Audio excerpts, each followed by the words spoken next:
Welcome to my channel the chemistry unspoken.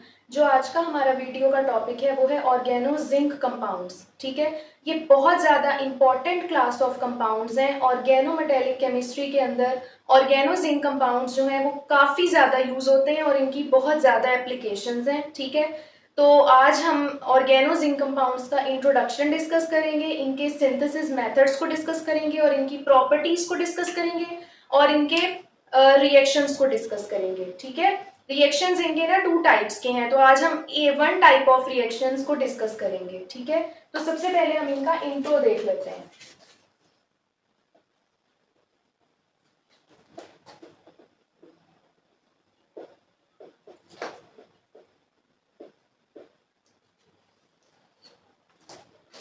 तो सबसे पहले हमारे पास इनकी डेफिनेशन आ जाती है।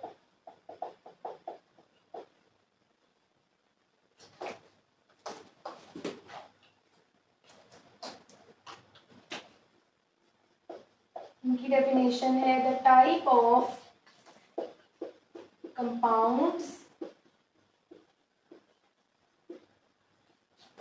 Having carbon zinc bond. ठीक है, तो ये कौन से कंपाउंड्स हैं जिनमें कार्बन और जिंक का बॉन्ड प्रेजेंट होता है। नेक्स्ट हमारे पास इनकी डिस्कवरी आ जाती है।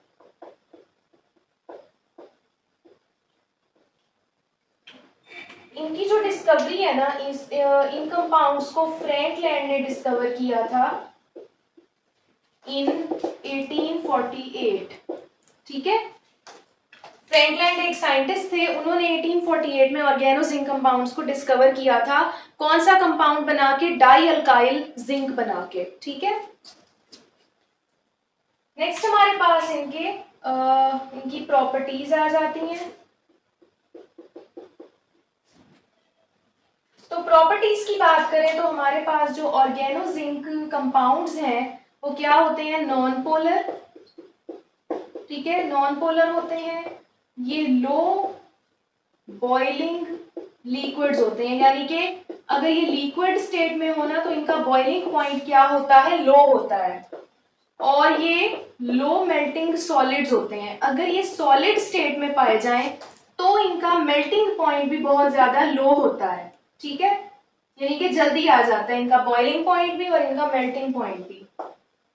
और ये सॉलेबल होते हैं ऑर्गेनिक सॉल्वेंट्स में। ठीक है, क्योंकि ये नॉन पोलर है ना तो ये वाटर में इनसॉलेबल होते हैं। उसके बाद ये इनफ्लेमेबल होते हैं एयर में, इनफ्लेमेबल इन एयर। उसके बाद do not react with asters, ये एस्टर्स के साथ रिएक्ट नहीं करते। ठीक है, लेकिन एस्टर फॉर्मेशन कर सकते हैं। उसके बाद ये यूज किस में होते हैं? ऑर्गेनिक सिंथेसिस में बहुत ज्यादा यूज होते हैं। अगर हमने ऑर्गेनिक रीजेंट्स बनाने हैं ना तो उसमें हम ऑर्गेनो जिंक को काफी ज्यादा देखेंगे। बहुत सारे रिएक्शंस में ना कैटलिस्ट के तौर पे ऑर्गेनो जिंक कंपाउंड्स यूज होते हैं। ठीक है, तो ये हमारे पास इनकी प्रॉपर्टीज आ जाती हैं। नेक्स्ट अब हम बात कर लेते हैं इनके सिंथेसिस की। नेक्स्ट हमारे पास है इनका सिंथेसिस। सिंथेसिस की बात करें तो हमारे पास नंबर 1 पे रिएक्शन है using alkyl halides with zinc. Zinc के साथ अगर अल्काइल हैलाइड्स का रिएक्शन कराएं तो हमारे पास क्या प्रोड्यूस होता है? ऑर्गेनो जिंक कंपाउंड प्रोड्यूस होता है। तो हम अल्काइल हैलाइड जो है वो कौन सा ले लेते हैं? ठीक है, C2H5Cl प्लस हमारे पास जिंक है, इसको हीट करेंगे CO2 की प्रेजेंस में, तो हमारे पास क्या बनेगा? हमारे पास C2H5ZnCl बनेगा। ठीक है, फिर C2H5 जिंक क्लोराइड को दोबारा से हीट करेंगे CO2 की प्रेजेंस में, तो हमारे पास जो है क्या बनेगा? डाईइथाइल जिंक बनेगा और साथ हमारे पास जिंक क्लोराइड बनेगा। क्योंकि इधर दो जिंक थे ना तो एक इसके साथ अटैच हो गया इथाइल के साथ, और एक जो है वो क्लोराइड के साथ अटैच हो गया। ठीक है, तो ये हमारे पास ऑर्गेनो जिंक कंपाउंड प्रोड्यूस हुआ है। सेकेंड हमारे पास जो रिएक्शन है वो कौन सा है, यूजिंग जिंक कॉपर कपल। ठीक है, जिंक कॉपर कपल को यूज करके भी रिएक्शन हो सकता है। तो इधर भी हम C2H5 को यूज करेंगे। ठीक है, और साथ 2 जिंक कॉपर कपल को यूज करेंगे। जब हम इसको रिएक्ट करवाएंगे दोनों को, तो हमारे पास एक प्रोड्यूस होगा डाईथाइल जिंक, साथ हमारे पास जिंक आयोडाइड बनेगा, साथ हमारे पास कॉपर मेटल बनेगा। ठीक है, तो ये हमारे पास ना फर्स्ट 2 जो है वो इसके मेथड्स हैं सिंथेसिस के। अब नेक्स्ट हम देख लेते हैं।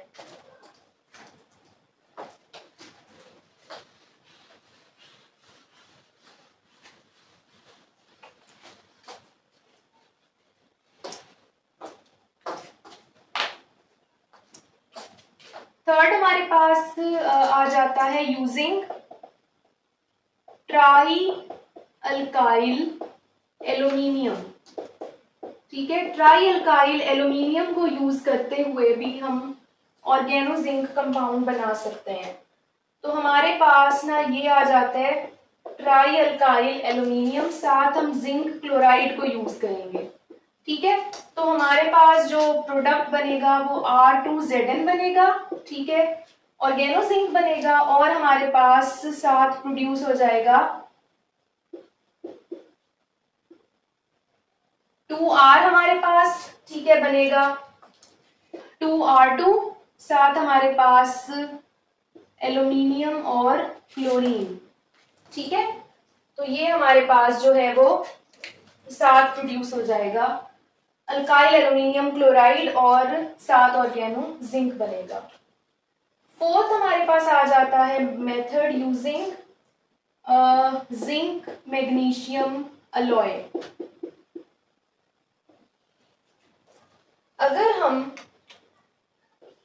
अल्काइल हैलाइड को, ठीक है, ले लें जिंक मैग्नीशियम के साथ, तो हमारे पास दोबारा से इधर वही चीज बनेगी, डाई इथाइल जिंक बनेगा और साथ हमारे पास प्रोड्यूस होगा MgI2। ठीक है, मैग्नीशियम आयोडाइड बनेगा।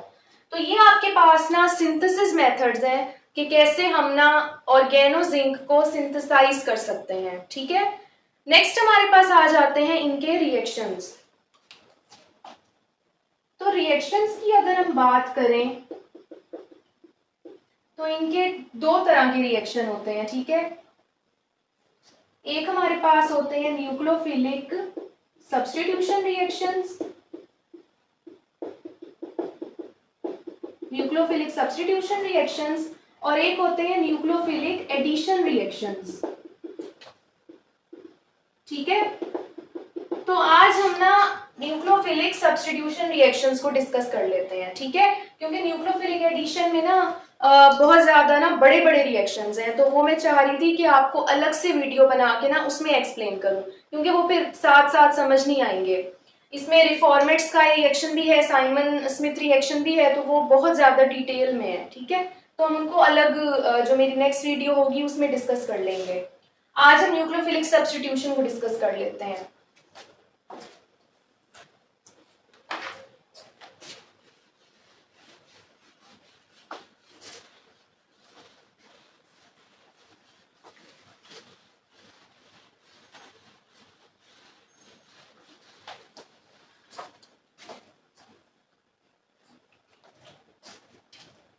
तो अब हमारे पास आ जाते हैं न्यूक्लियोफिलिक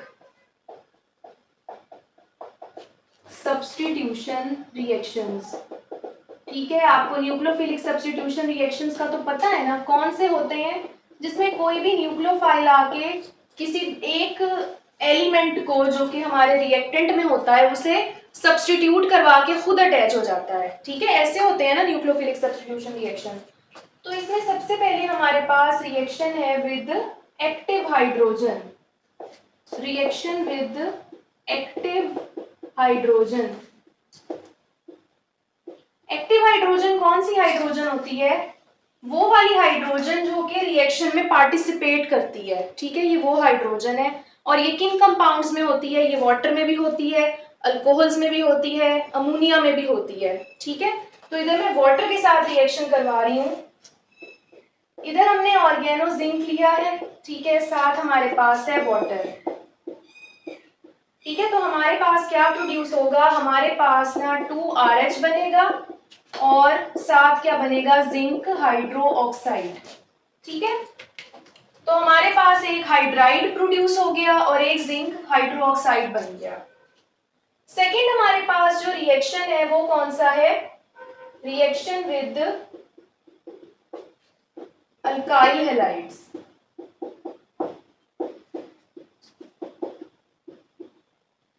अल्काइल हैलाइड्स के साथ अगर हम रिएक्शन देखें ऑर्गेनो जिंक का, तो क्या होगा? R2Zn प्लस हमारे पास अब ये अल्काइल हैलाइड है, ठीक है। तो हमारे पास ना एक तो प्रोड्यूस होगा क्या? R, ठीक है, ये जो R है वो इसके साथ अटैच हो जाएगा, ठीक है, यानी हमारे पास बनेगा R CH3 थ्राइस और इधर कार्बन भी साथ लगेगा, यानी कार्बन ये और ये वाला जो है ना R वो इसके साथ लग जाएगा और हमारे पास इधर बन जाएगा RZn और Cl, ठीक है। तो एक R जो है वो जिंक और क्लोरीन के साथ चला गया और एक R जो है वो कार्बन के साथ और मिथाइल जो हमारे पास ट्राई मिथाइल लगा हुआ है उसके साथ चला गया, ठीक है। थर्ड हमारे पास इधर रिएक्शन आ जाता है, रिएक्शन विद एसिड क्लोराइड।